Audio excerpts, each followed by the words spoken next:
Hey guys, Steve Welch here with your fact of the day. Cars, right? So you guys know that I sell cars. I've talked to you about it a few times, right? But something that you might not know about cars is, and I got this from Napa, is cars are more complex, right? With many parts. So how many parts are in an average car? The number is going to surprise you. The number is actually 30,000 is in an average car. So you got 30,000 parts. So what does that mean for you? Well, obviously there's 30,000 things that could break, right? That's what a lot of people say. But when people talk about supply chains and the issues that have happened with the auto market where you couldn't get cars and stuff like that for a while, a lot of people are like, well, why don't they just build more cars?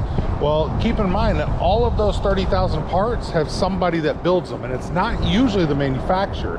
It's actually usually a supplier, right?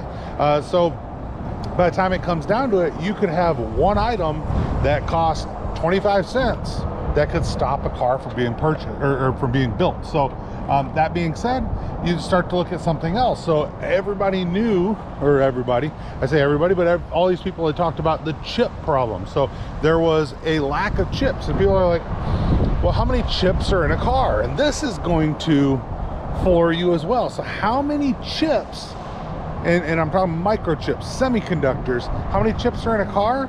The answer will surprise you. The average number of chips in a modern car, according to estimates, is between 1,400 and 1,500, with some cars having as much as 3,000 chips, right?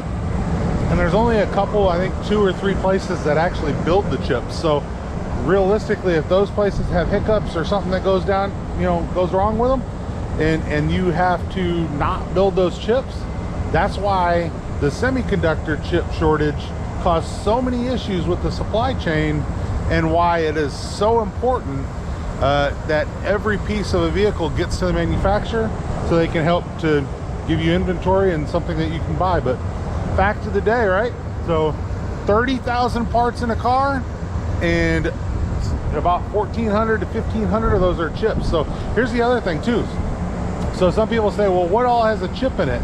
Almost everything. Your radio, your key fob, your ignition system. I mean, you start thinking about these things that are electronically controlled, they all have chips in them. So, and I got a car wash behind me, but think about it. And like I said, your fact of the day, making you just a little bit smarter, which were yesterday. We'll see you guys next time.